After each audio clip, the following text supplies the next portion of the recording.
This presentation is brought to you by Experts for Entrepreneurs. Today's webinar is hosted by Kathy Sexton of the Productivity Experts. The subject is how to ignite your performance.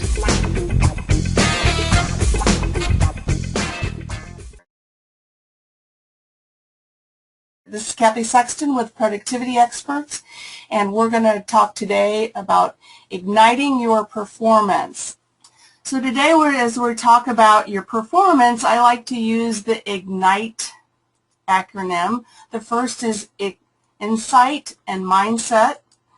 Second is getting organized.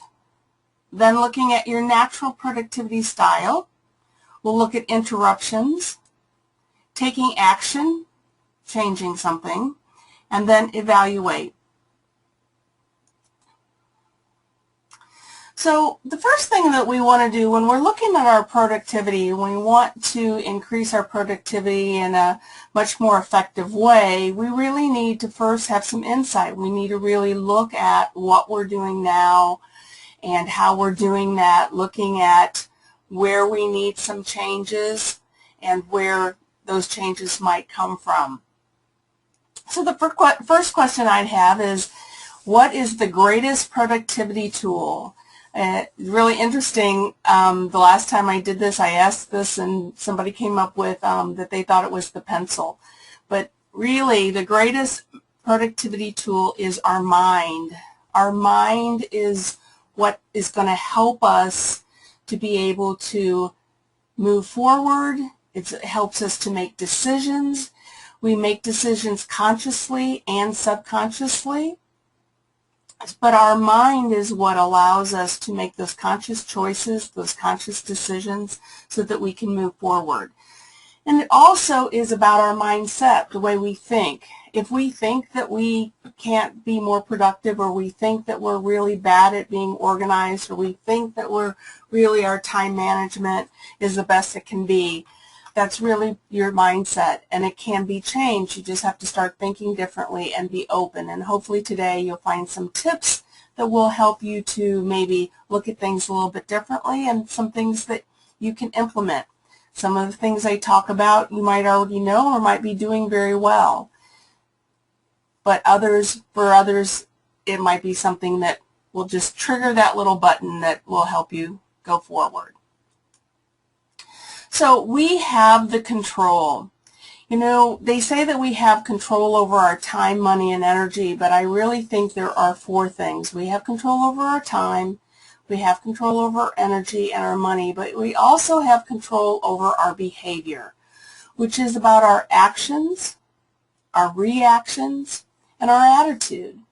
And I think not only one of these affects every single one, but it's a conscious vicious circle. Our time, if we have more time, we might have more energy. If we have more energy, we might be able to get things done faster, have more time. If we have more time, we can make more money. And our behavior just affects all of those, how we think, work, and live, and how we act and react. So taking time to just understand who we are and how we work and think. So what's really working for you? So are you able to get the things that you need to accomplish during the day? Are you being distracted a lot? But really looking at what's working and then what's not working for us. I also have a little quiz that I'd be happy to send anybody if they just email me at kathy@theproductivityexperts.com. It is just a two-sheet worksheet that helps you work through to really look at your work style and to help you kind of bring some areas that you might not have been aware of. And really what's really interesting when people take this little quiz, they say that what's not working is so much easier for us to identify with than what's working. So it's really important that we look at what's working so that we know that we continue to do more of those things that are working for us, and then we start finding ways for those things that are not working that we can improve on. So the second is about getting organized.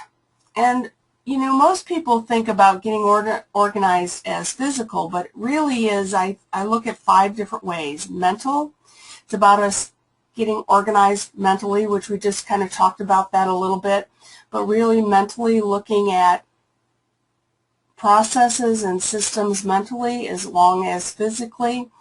We also have our social clutter per se. So we have that mental clutter that takes up a lot of space, and then we have the social clutter. And sometimes that social clutter might be people that really are affecting our lives in a negative way, and we all know who they are. We all know who affects us more positively than others. But our social, like, people can affect us and give us energy, or they can take our energy. And then there's the physical side of clutter, which is what most people all think about when they think about clutter. They think about getting organized. It's all about this stuff. And then there's the digital, the computers, the gadgets, the technology, the email, all those type of things can really add clutter to our lives, and especially for those of us who are business owners and we're trying to do so many different things. We're the IT person on top of just being able to utilize the software can add that digital clutter. So there's some physics to clutter. The first one is, rule number 1 is clutter comes into your life with little or no assistance on your part. And I think most people would agree. We get mail, people give us things, but things come into our life just with really no assistance on our part. I mean, there's definitely, we bring stuff in. But rule number 2 is it won't leave without some effort on our part. So it really takes us to take a responsibility to move things back out of our life, and that's any one of those clutter issues that we talked about, the physical, the mental, the digital. It's really about us taking control and moving those things out. And then the third rule is clutter unattended becomes invisible, but not to others. So when it's our stuff, we tend to, after a while, not see it any longer. And think about maybe your desk. You know, we'll set something aside. Next thing you know, we're setting something else on top of that pile, and so on. Kitchen counter. You know, we put something, somebody else put something there, and until it starts falling off the floor, we really don't notice it. So clutter really is when it's unattended, becomes invisible to its owner. And then the fourth rule is clutter equals chaos. So when we have clutter around us, it really zaps our energy. It takes a lot of, it clutters up our mind. We're not clear with the way we think, the way we work in all areas. So there's a 3-step process that you can use when you're actually physically trying to get more organized. So let's just take your desk for example. So if you wanted to organize your desk, the first thing that, if I was helping someone, I would have them gather everything together. And for some of you, that might be really, really scary. You might have multiple piles, and you know what's in those piles, and of course I know what's in your piles also. The new stuff's on the top and the old stuff's on the bottom. But the whole thing is that we need to gather everything together so that we can make some decisions about what we're going to do with that. And as long as it's spread out, it's really very easy for us to continue to spread, continue to set things aside. So when we gather it all together, we're much more focused, and we can actually make some decisions. And then 2 is to filter. So as we are making decisions about that pile, so the first question would be, you know, can we discard it? Can we shred it? Can we recycle it? Is it just trash? So that's a question in itself, you know, what can we just get rid of? And then the next question would be, can I delegate it to someone else? So you would create kind of 3 piles, one for the delegate pile, and then the next question would be, can I just do it? 2 seconds or less, just do it. And then the third would be filing. So you would have a pile for delegate, a pile for things that just needed to be filed. And then the third thing is your action pile. So when we're making decisions, and you can use that strategy just for your incoming mail every day. Can I delete it or discard it, trash it? Second is, can I delegate it, and who can I delegate it to? Third is, can I just do it? 2 minutes or less, just do it, get it out of the way. Can I defer it for filing? Just needs to go into a pile and do some filing, and you can do all that filing at one time or in different short increments. And then the last is your action. So what needs to happen with that action? So as I said, the decisions are discard or shred, delegate, do it, 2 minutes or less, defer for filing, and define for action. So the action, so let's look at our action. So the action is really about kind of prioritizing what's left in that stack, because if we've gone through everything that's left in that stack is things that need to be acted upon. So the action is, ask yourself, when does it need to be done by? Does it have a due date? Is it something that needs to happen so that somebody else can do something else? So is it a trigger mechanism? Is there a due date to it? When are you going to have time to do it? When are you going to be in the office? When do you have that time to work on it? Second is, how long is it going to take us? A lot of times we don't think about how long it will take us to do something. And statistics show that it takes 1.5 to 3 times longer to do something than what we anticipate.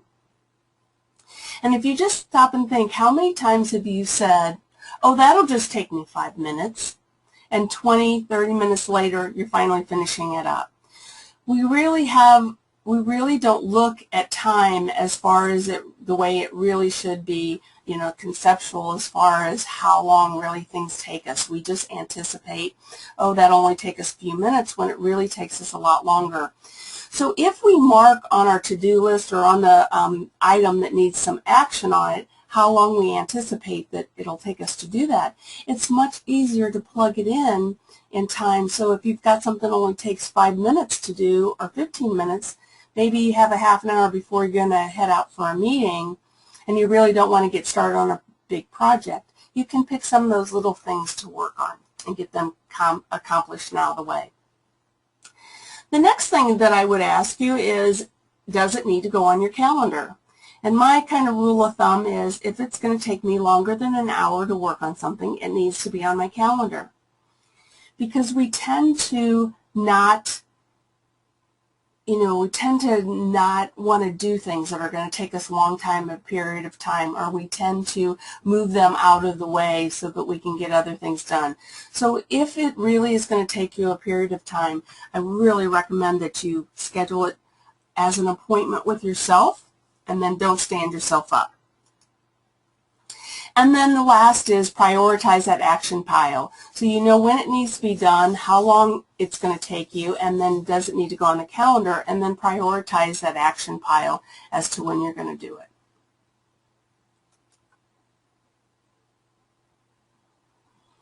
So the next part is, we have to get started. So at some point you have to start on that action pile and start moving that stuff out of the way.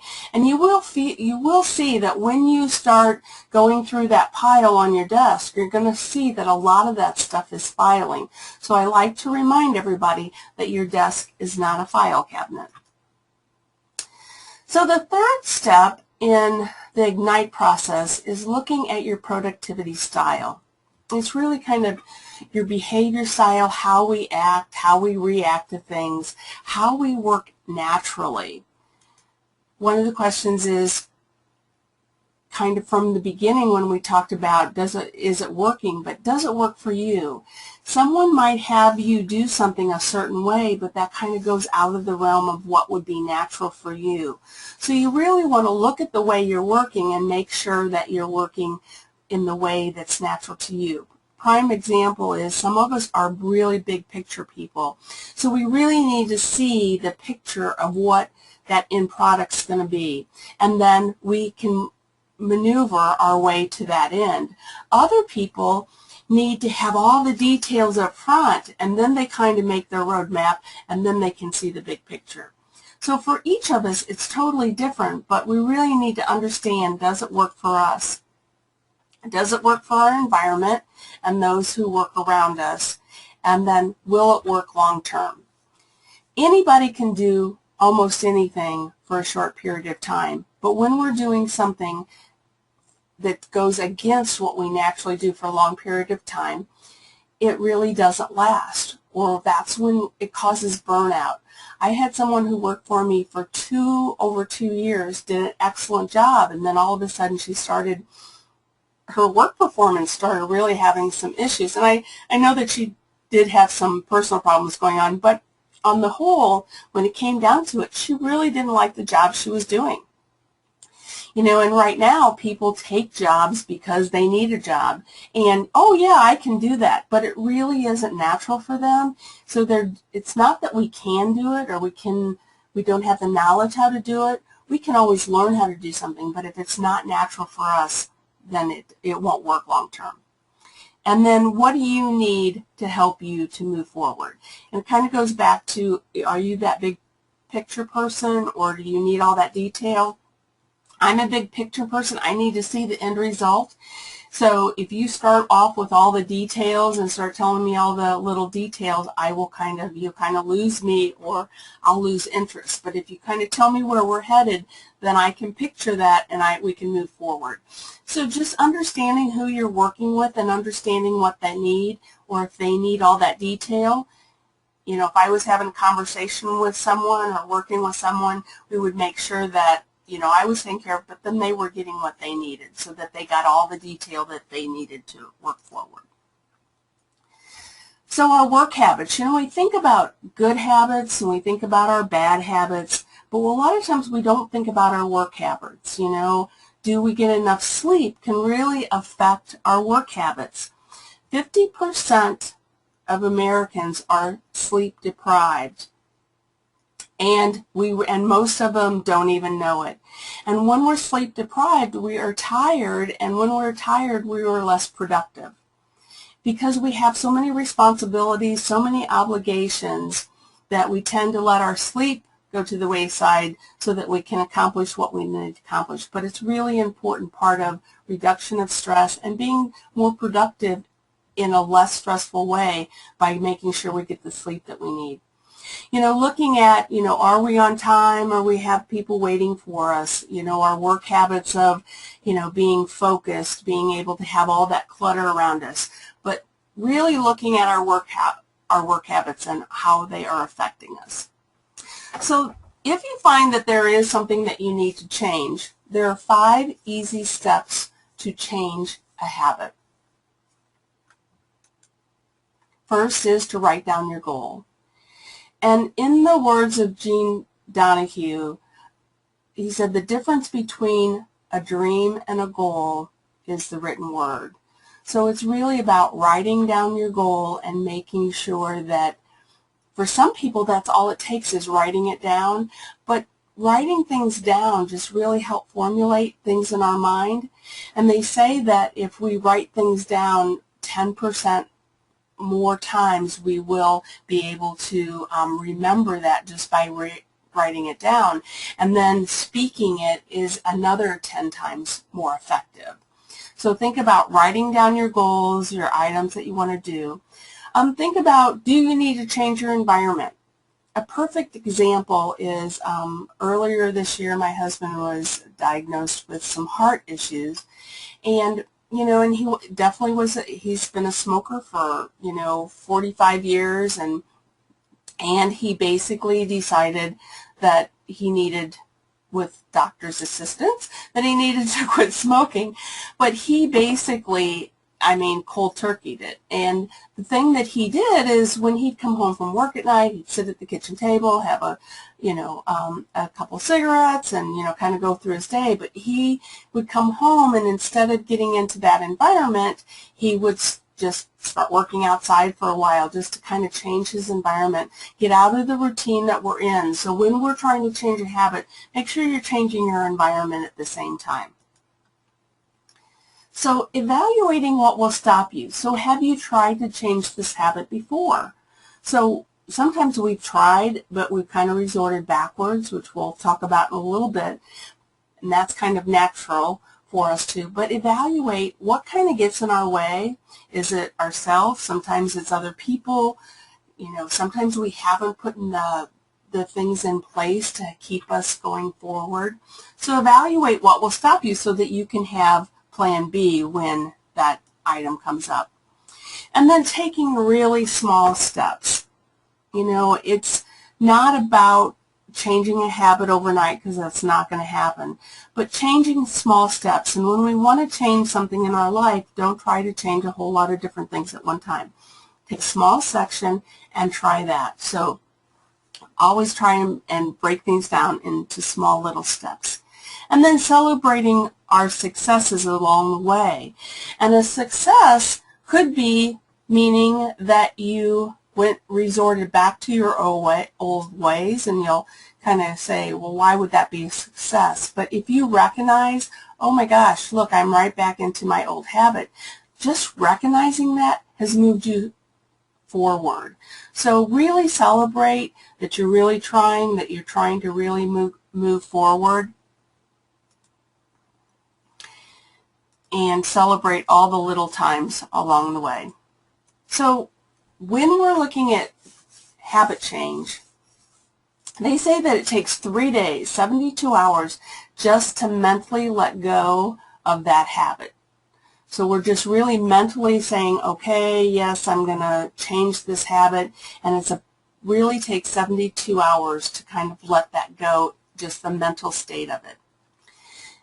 You've probably always heard 21 days is what it takes to establish a new habit. But really what 21 days is establishing that neural pathway in our brain. So think about either a field of, a wheat field that's all grown up, and you want to start walking and creating a path through that wheat field. Or think of a new fallen snow, and you're going to make a path through that snow. You know, at the beginning it's very kind of hard to make that path, but the more you do it, the more it becomes an actual path, and that other people can take that. So the same thing with your brain. The more you go in that same direction, so for 21 days, it will then create a neural pathway so that that can start establishing that pattern for you. And then it really takes 90 days to shift from a conscious thought to a subconscious habit. So it really takes us 90 days to go from this, whatever we're trying to change, to become more natural for us, to become subconscious, so that we just kind of go around the way that we've always done, whatever the habit was that we tried to change. So it becomes, but it takes a while. And if we aren't consistent and working on it on a daily progress, then that length of time will even increase longer. So think about that when we're trying to change something, it's not an overnight process. It does take some time and effort. So success in itself is a habit. So they say that, we don't plan to fail, but we do have to plan to succeed. So by looking at our habits and figuring out what those habits we need to really increase our success is something that we have to take responsible for. So are you a procrastinator? And everybody's hands should be up, because we all are in some way, some method, some every day we procrastinate on something, because we can't do everything at one time. So it's really important for us to acknowledge when we're procrastinating because we have a choice between two things and one's more important than the other, or are we procrastinating because of other reasons? So let's look at why we procrastinate. Well, the thing about procrastinating is it's really an avoidance, and it's avoidance doing something for a lot of different reasons. The number one reason is fear. Fear of, and it could be fear that we don't know how to do it. It could be fear that we won't succeed. It could be fear that it's too challenging. Fear that we aren't smart enough, or we don't know the direction that we really need to go, that it's the unknown. It can be that type of a fear. Perfectionism. Perfectionism can get, if this is an area that really affects you a lot, I would really highly have you think about the difference between being perfect and being a master at something. When you master something, you are really good at whatever that is you're doing. You're really excellent at that. But a master's performance changes every single day. And someday that mastery will be different than it will be other days. So a master will always give himself, the best. He will always put forward his best foot. He will always give 100%. When we're trying to be perfect, we have to realize that nobody is perfect. And so things can always be upgraded, always can be tweaked, always can be done a little bit better. So when we're always trying to be perfect, then it really is not something we can accomplish. So think about things as better done than perfect. Because sometimes if you understand the 80-20 rule, that extra 20% really is not going to make the difference. So think about, is perfectionism kind of holding you back or helping you or procrastinating on things that you really need to move forward on? Maybe something is a little bit too difficult that we just need some understanding of how to go. A good one is we just don't like doing it. It really is just something we don't like to do. It's not natural to us. It goes against what we maybe believe, or it's hard for us to do it. And then sometimes we could have a mental block against something, and that could be definitely a subconscious thought, a subconscious something that's happened in our past that could mentally keep us from wanting to move forward. Sometimes the projects are too large, and we get overwhelmed with them thinking, oh, that's going to take me hours to do that or days to do that. So always break down your projects into small pieces. So for my website, if I said I'm going to work on my website today, that could be very overwhelming. But if I said I'm going to gather pictures for my website today, that's something that's feasible and something that I can put into a time element. And the biggest thing is giving us permission to choose. So even though we might not like to do something, and sometimes we don't do something or we procrastinate because it's kind of part of a subconscious rebellion against it, or somebody else wants us to do it, and so we're kind of that natural rebellion comes in. But sometimes all we have to do is give our permission to choose. I choose to do this. I might not like it. It might be challenging for me, but I choose to move forward. And just that mental shift of saying, I choose to do this versus I have to do this or something like that, it can make a big mental change for you. And then a lot of times procrastination is that lack of clarity. So think about a jigsaw puzzle. And we've probably all completed a jigsaw puzzle at some point in time. If I gave you a jigsaw puzzle and asked you to put it together, but I did not give you the top of the box, I wonder what you're thinking. Sometimes people will say, oh, well, I just wouldn't do it. Other people would say, well, that'd be really difficult, or that would be stressful, or that would be, and other people might look at it as a challenge and just start working on it. But when we understand what the picture of the box is, when we understand where that end goal is, it's much easier for us to move forward. So that's when we don't, so sometimes we're just not clear where that end goal is, so we don't even know where to get started. So sometimes it's just lack of clarity.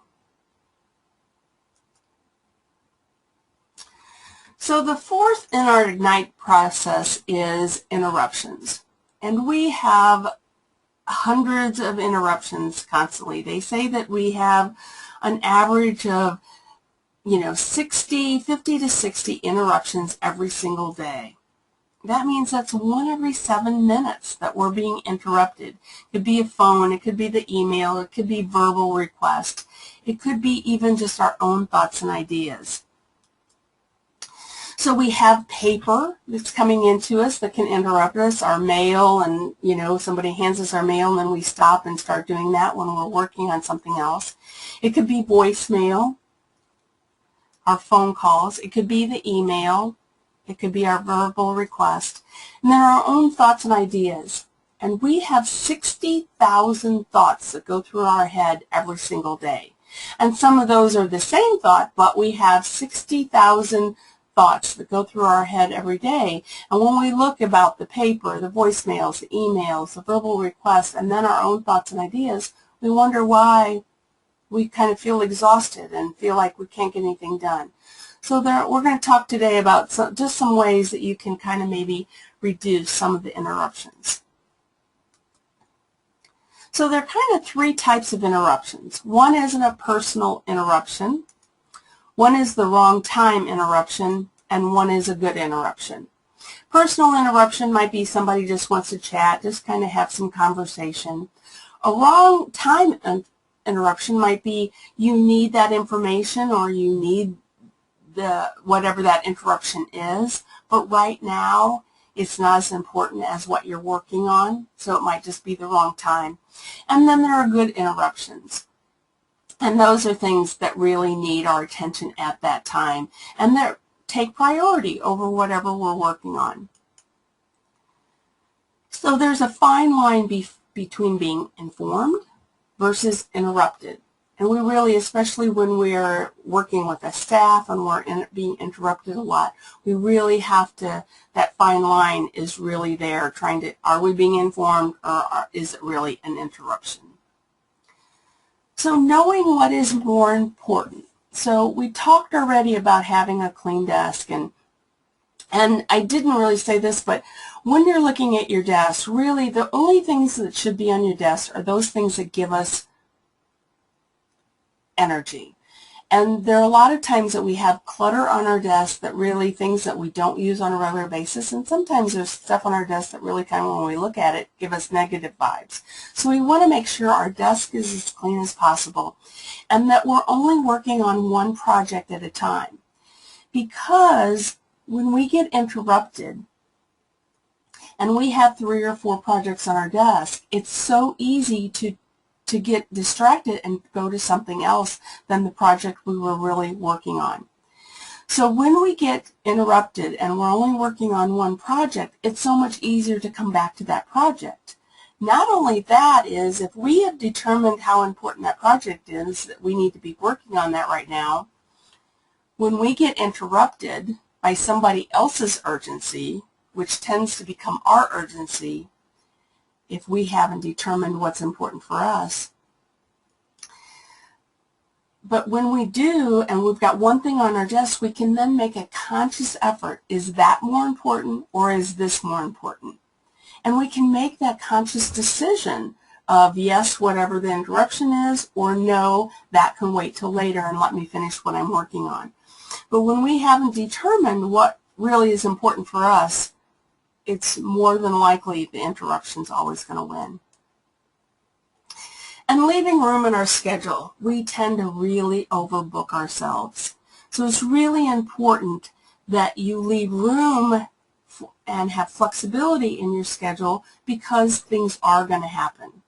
And to know that we get that many interruptions, yes, we can curtail them, yes, we can eliminate some of them, but we are always going to have interruptions.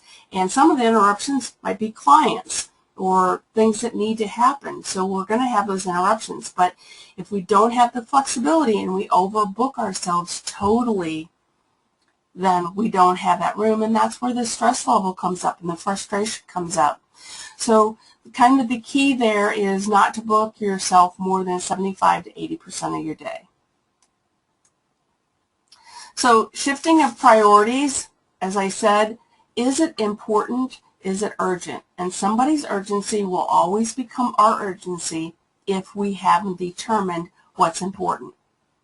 I really kind of recommend that people, really plan the night before, kind of plan their day for the next day. You're already in work mode, so plan what are those important things that you need to accomplish tomorrow so that you can know what I'm trying to accomplish today, so that when you are being interrupted or somebody's urgency comes in, you have set priorities so that you can make that conscious decision.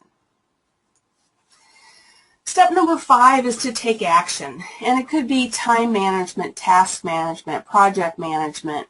It's about taking action. It's about maybe changing a habit that we already talked about. But as we work through this, it's about what can we do differently than we're doing now, or what can we improve on that we've already been doing. So it is about planning, understanding, and knowing. If you just spend 15 minutes at the end of the day before, or the first thing the next morning, 15 minutes to plan, that will save you 1 hour of unstructured time. So it will take us an hour to really formulate, okay, what do I need to do? When do I need to do it? Or we'll get off onto different tangents instead of really concentrating on what needs to accomplish. So really taking that 15 minutes at the end of the day and planning can be huge. The 80-20 rule, basically from 20% of our effort comes 80% of our results. And a great way to look at that, it happens in a lot of different ways. They say 20% of our clients produce 80% of our revenue, 20% of our employees produce 80% of the outcome. It really affects us in many different ways. So a very easy way for us to take that and do something with it is to look at the first 96 minutes of your day is really, on an 8-hour day, 96 minutes is 20%. And if you focus on those most important things that you need to accomplish that day, no phone calls, no emails, try and have no distractions. If it means closing your door or putting your phone on silent, and just focus on those most important things that you need to accomplish that day, you will find that you will accomplish more than you normally accomplish in a full day just by focusing on that 20% and setting the time aside to do that. So the number 1 tip of the day. So I like to call it the tips of the day, the top important priorities. So knowing what are that 1, 2, or 3 things that you want to make sure happen today? So keeping those in front of you. So I always have one thing on an index card in front of me. So that's another way of helping you when you're getting distracted or you get interrupted. You can go back. I haven't completed that. That's the one thing I wanted to complete today, and get refocused on that item. So really understand and think about what is that 1, 2, or 3 things that are the most important to accomplish today. And then once you get those accomplished, you can always add something else. But it will allow you to stay more focused on the things that are really important. Having a calendar. So my question to you is, how many calendars do you have? Do you have 1 calendar? You have 2 calendars? 3 calendars? Average is usually 3 calendars. I've had people say as many as 5. So you might have a work calendar, you might have a home calendar, you might have a travel calendar, you might have the church calendar or the Boy Scout calendar, but you have one life. You need 1 calendar. And at the end of the day, it needs to all be on 1 calendar. Now, I will admit I have a paper calendar and I have an electronic calendar, but at the end of the day, they match each other. Because I like paper, I like to visually see, and when I'm out with an appointment. So I'm not telling you have to go, get rid of your paper stuff. But you can mirror the two. If you like electronic, go that way. It really doesn't matter, whatever works for you. But the whole thing is the more we can put on our calendar, the easier it is for us to really structure our time and our efforts in the right place. and making sure we're getting those most important things done. Might be exercising, making sure that exercising is on your calendar every day. It's much easier to make sure it happens than not putting it on the calendar at all. And then using a timer. A timer can be used in a lot of different ways. A timer could be used for maybe that filing that needs to happen and you don't like to file. Set the timer for 15 minutes. And when that's done, you can quit. A timer's a great way to, when you're doing a project that's something you don't like to do. A timer is a great way to help you stay focused on a project. I'm going to work on this project for the next 45 minutes. Or for some of us who are workaholics like me, sometimes we don't take the breaks we need. So setting a timer in some way. There are online timers. You can have just a little, kitchen timer, but having a timer. Some people need a timer for their breaks. So you can use timers in a lot of different ways to make you a little bit more efficient. And then understanding how long, again, I'm going to bring this back up again, how long it takes us to do things, and really try and fine-tune that, really understand that so we can get more of a focus on that, so that it'll make it easier when you are trying to plan, if you really have a much better idea of how long it takes you to accomplish things. And then our to-do list. Do you have a to-do list? Do you not have a to-do list? It's really important that we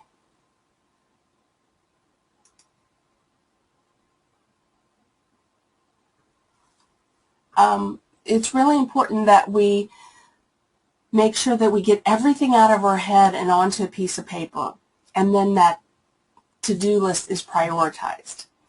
And the biggest thing I want to say about things being prioritized is that a lot of times we don't prioritize our to-do list, and a lot of times we have this whole long list of to-do things, and then we can't even barely get it accomplished in one day. So I suggest that you have a master list, and that's for all the ideas, the thoughts, and things that you want to do.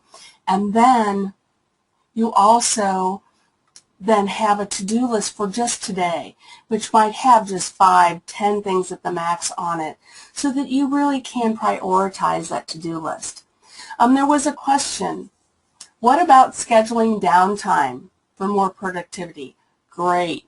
That is awesome. We need to take a step back and take that time to relax and that time to rejuvenate ourselves. And if it means just sitting back in your chair and closing your eyes and thinking about the beach, in my case, is what I would think about, that can bring that energy back, that energy level back up. They say that it's really important for us to look at the way our day is broke up. And 70% of our day should only be based around being productive, doing things, accomplishing, making things happen. Then 20% of our day should be relaxation type things. It might be reading a chapter in a book. It might be having a cup of tea or coffee with a friend and having just general conversation. It might be taking a walk, taking the dog for a walk, walking in the park. But we need downtime. We need to have that relaxation time, because that's what rejuvenates us, and that's what gives us our energy back. So that's a great, great question. And then the third part is that we do need mindless time. So they say 70% productive, 20% relaxation, and then 10% should just be mindless. Nothing that you really have to think about, that you have to do, that just if it's watching a movie, playing with the kids, it's something that you aren't really thinking a lot about. So think about how your day is and try and start making sure that you only have 70% productive, 20 relaxation, and 10 of that mindless time.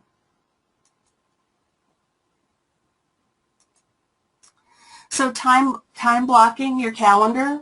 We talked about this a little bit, but if you aren't in the habit of time blocking, it's a really great way to get you in a type of schedule. And for an entrepreneur, it might be Mondays and Fridays we work on marketing, or, Monday, Wednesday, and Friday are our client days. Tuesday and Thursday are office days, or one day is an office day. But having that marked on our calendar, it's much easier when we get approached to have a meeting or to do some networking. Is that really, can I actually fit that into my time, into my calendar, and where is it best suited? So a lot of times we think that we have to, whatever the client wants as far as time-wise, but if we offer suggestions that, well, Tuesdays and Thursdays I have this and this open, they're going to try and work with you on that. Now, they might say, no, the only day I have is Friday, and then you might have to work with them. But if you offer up some suggestions and try and group things together, all your calls at one time or twice during the day, looking at your email morning, noon, and in the evening, things like that. But if you can get yourself into some kind of schedule, and not that you have to book your whole life, you can leave some flexibility. And for those people who are very creative and make sure you're doing it just in bite-sized pieces, because you need that flexibility, you need that consistent changing in what you're doing.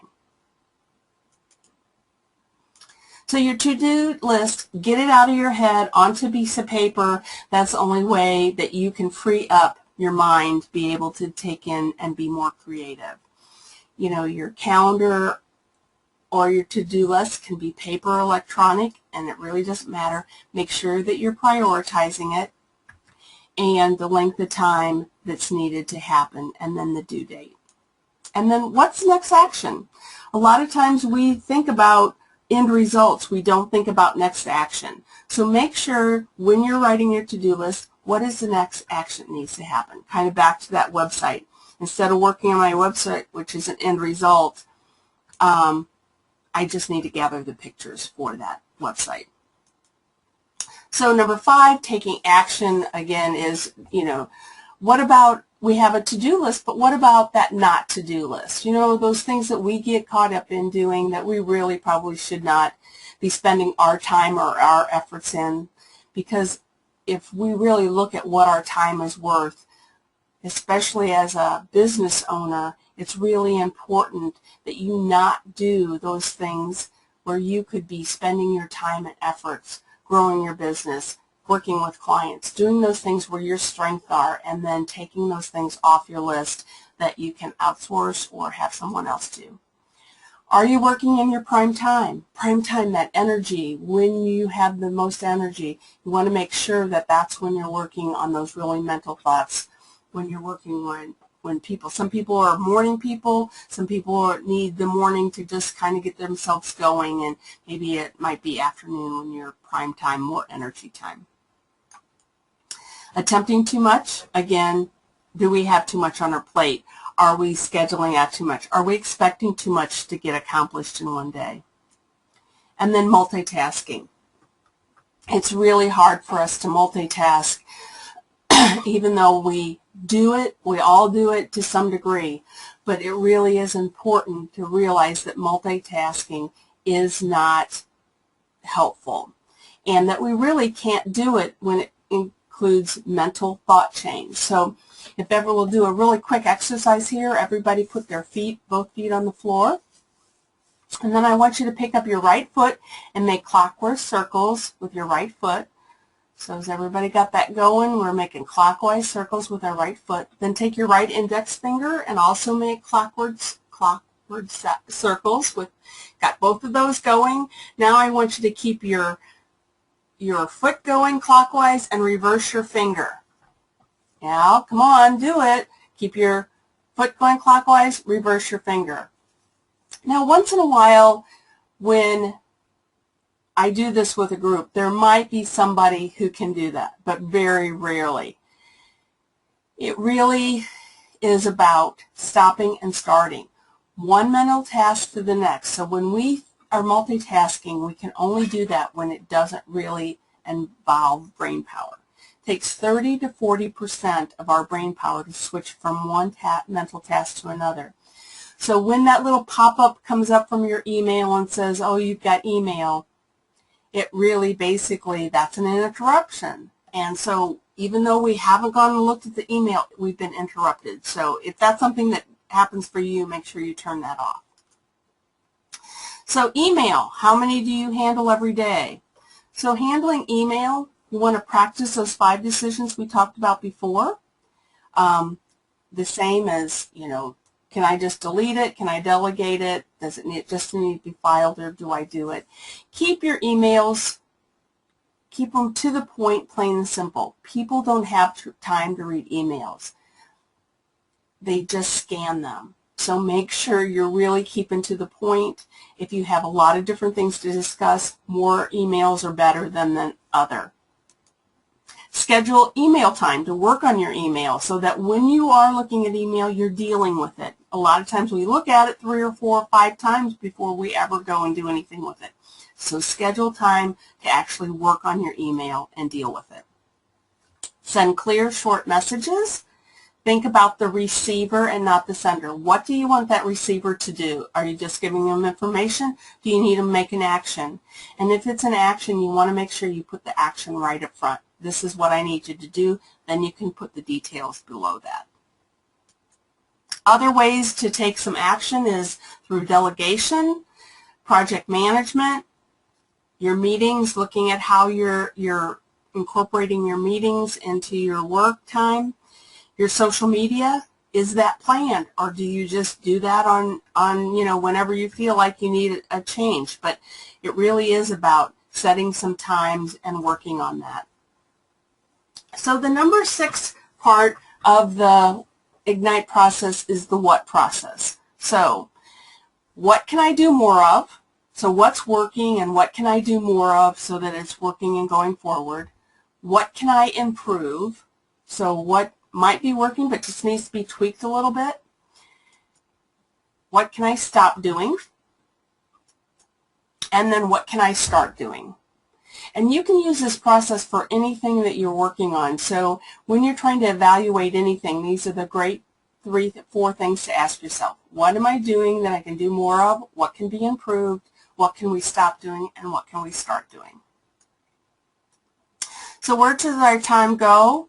Am I multitasking? When is my prime time energy? Am I attempting too much?